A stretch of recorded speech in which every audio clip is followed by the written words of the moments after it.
자, 김무성 대표가 어제 부산에서 문재인 대표를 만났습니다. 그리고 이 바로 오픈 프라이머리 대신 국민 경선제 방식의 하나인 안심 번호제 이걸 합의를 했습니다. 자, 그런데 친박에서는 왜 이걸 들고 나왔냐 그러고 지금 부글부글 끓고 있고요. 지금 오늘 아침에 있었던 최고위원회에도 아주 상황이 복잡했다고 합니다. 내일 의총에서 어떻게 정리가 될지 궁금한데, 자, 일단 이 안심 번호제가 무슨 얘기인지 아마 잘 모르실 겁니다. 저도 잘 몰라서 오늘 자세히 아주 공부를 해봤는데, 그래서 그래픽을 여러 개를 준비했습니다. 유병수 팀장과 함께 이 그래픽을 자세히 소개를 해드리면서 안심 번호제 왜 하려고 하는 건지, 그리고 오픈 프라이머리하고 어떻게 다른 건지, 그리고 기존의 여론조사하고 좀 뭐가 다른 건지 이런 것들을 자세히 한번 분석을 해보겠습니다. 그리고 후반부에는 대구 현지를 연결해서 이 물갈이 여론 추석 사이에 어떻게 바뀌었는지 이 얘기도 좀 해보겠습니다.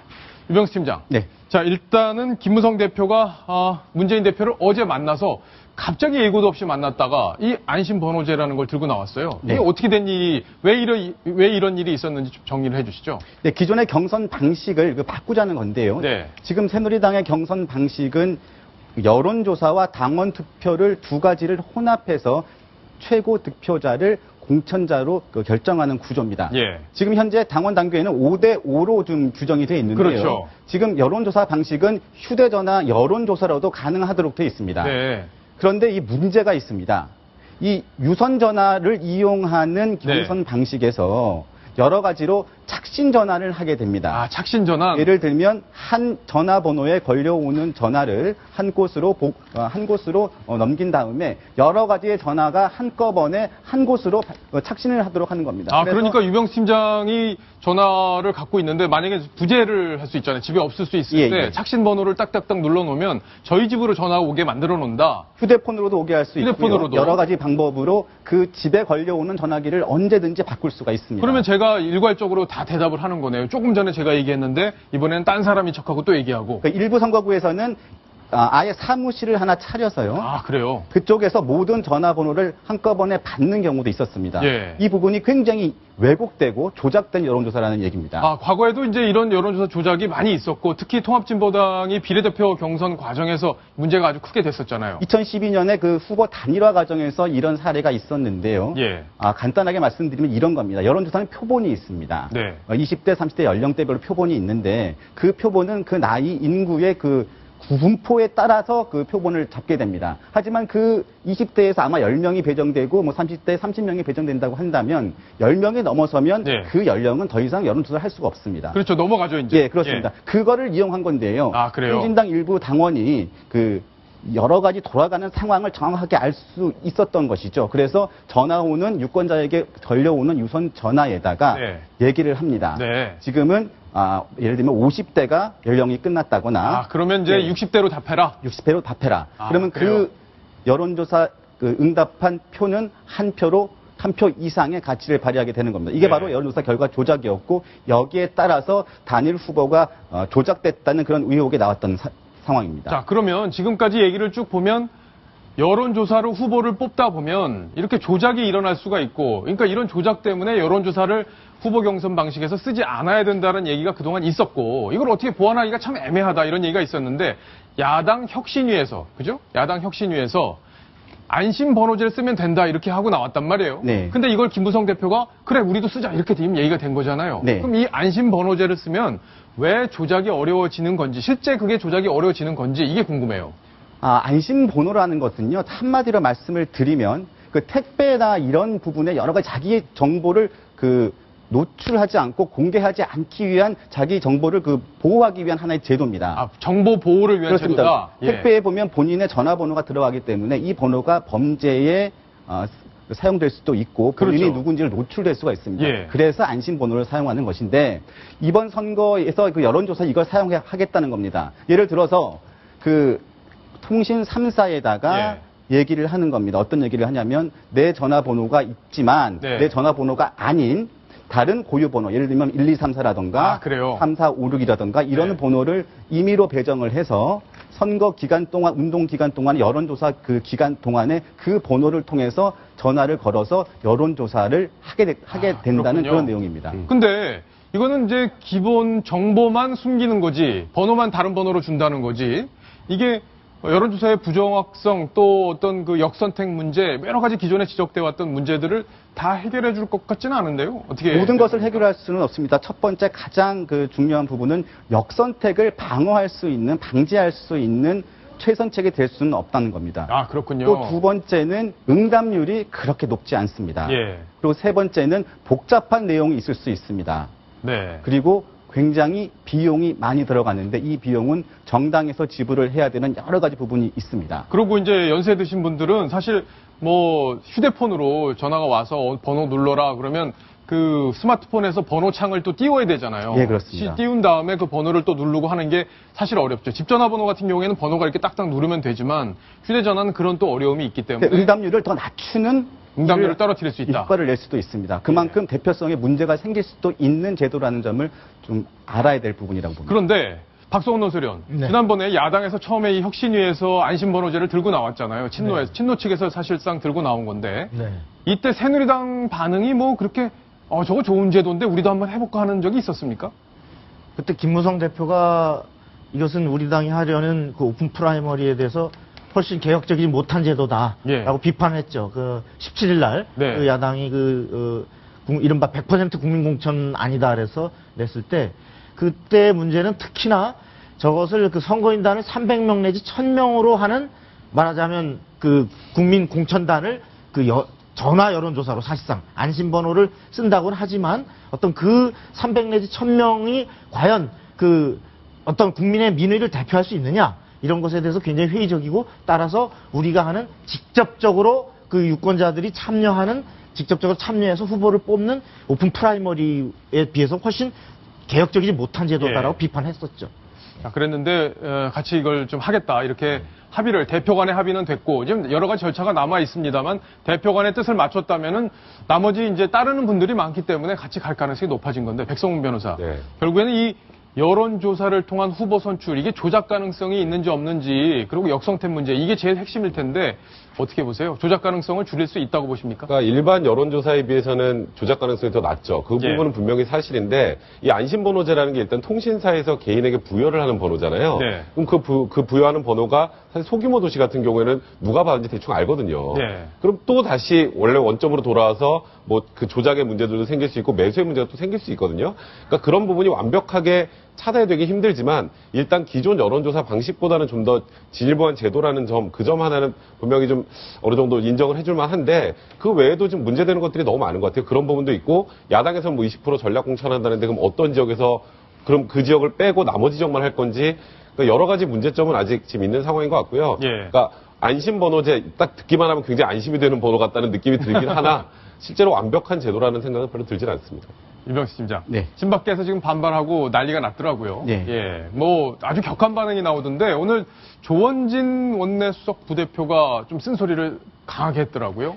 예, 원내수석 부대표면 그 주요 당직 중에 한 사람입니다. 예, 핵심 그런데 당직이죠. 예, 핵심 예. 당직자인데 이런 얘기를 했습니다. 안심번호가 본인 동의가 있어야 하기 때문에 개인에게 일주일 전에는 알려줘야 된다는 것이죠. 네. 그럼 안심번호가 누가 받았는지를 다 알게 되는데 이게 과연 여론조사에 의미가 있는 것이냐 이런 얘기를 했고요. 또 다른 얘기도 한 부분이 있습니다. 네.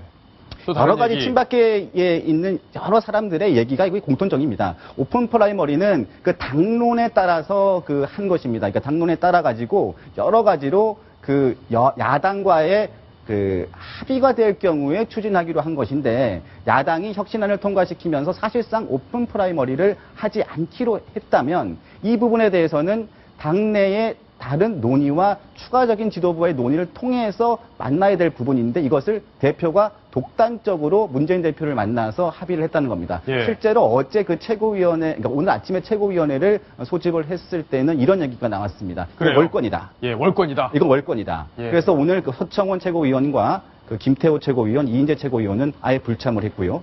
친박계인 이정현 최고위원은 얘기를 듣다가 이 부분에 대한 문제점을 제기하고 자리를 뜬 것으로 확인됐습니다. 그래요. 그럼 친박이 이렇게 문제를 제기하는 논리가 있을 것 같아요. 그러니까 결과적으로 이 제도가 안심번호제라는 게 야당이 들고 나온 제도인데 덜컥 가서 그냥 대표 혼자 뜻에 상의도 없이 가서 합의를 해줬다. 바로 이 부분일 텐데 그동안의 규정이 어떻게 돼 있고 이게 지금 규정과 대표가 지금 합의하고 온 제도, 이 안심번호제가 어떻게 배치가 되는 건지 그것도 좀 정리를 해볼 필요가 있겠어요. 다시 한번 말씀을 드리면 현재 새누리당 당원 당규에도 규정이 되어 있는 부분입니다. 예. 당원 당규에는 아까 말씀드린 것처럼 국민 50%, 당원 50%를 가지고 경선을 하게 되어 있는데요. 오픈 프라이머리는 완전 국민 경선제입니다. 유권자가 직접 투표하는 것인데 이것은 여야가 합의를 하지 않을 경우, 같은 날에 하지 않을 경우는 할 수가 없습니다. 그렇죠. 불발이 된 거죠. 이게. 예. 그래서 나온 것이 국민 공천제인데요. 이 방안을 논의를 하다 보니까 야당 혁신위에서 나온 안심번호제를 차용을 한 것입니다. 물론 이 김무성 대표와 문재인 대표 간에는 여러 가지 이것 말고도 다른 얘기들이 오갔을 겁니다.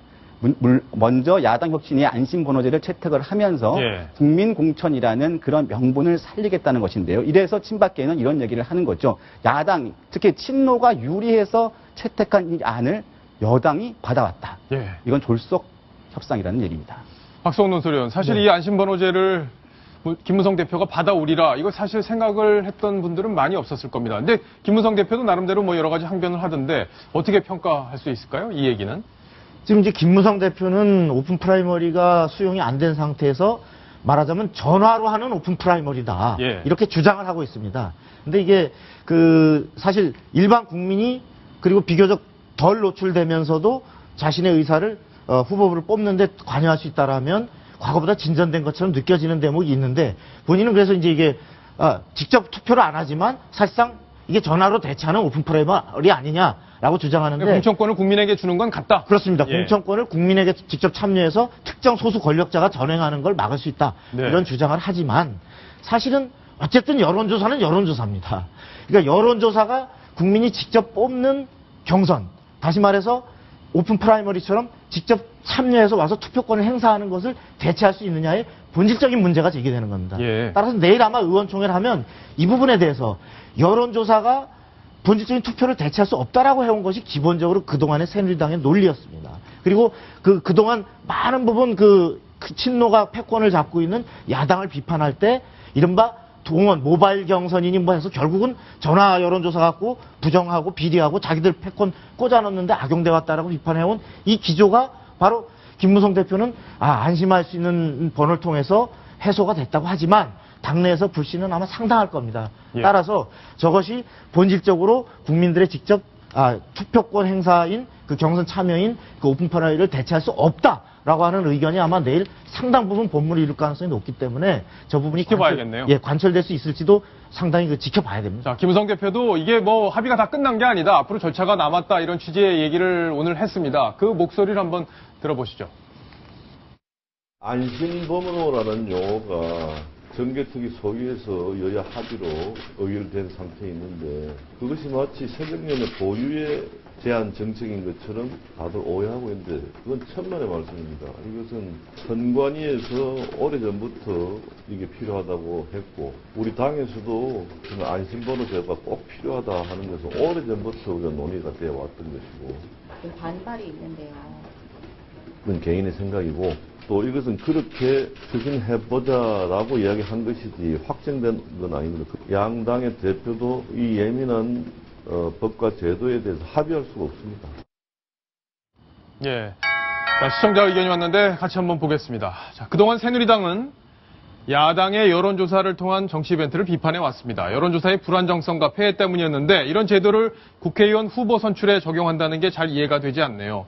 여론조사가 김 대표가 내건 공천혁명이라는 건가요? 박성훈 논설위원이 조금 전에 설명을 쭉 하긴 했습니다. 자, 그런데 뭐 이 답에 아까 조금 말씀하신 게 이거에 대한 답이 됐기도 했고 또 하나 제가 좀 궁금한 거는 지금 이 국민 경선제 결국에는 안심번호제를 한다는 거 이거 여야 간의 합의가 필요한 상황입니까? 그냥 새누리당에서 하고 싶으면 하고 새정치민주연합에서 하고 싶으면 하면 되는 거지 법제화할 부분이 있는 건지 그것까지 같이 해서 정리를 좀 해주시죠.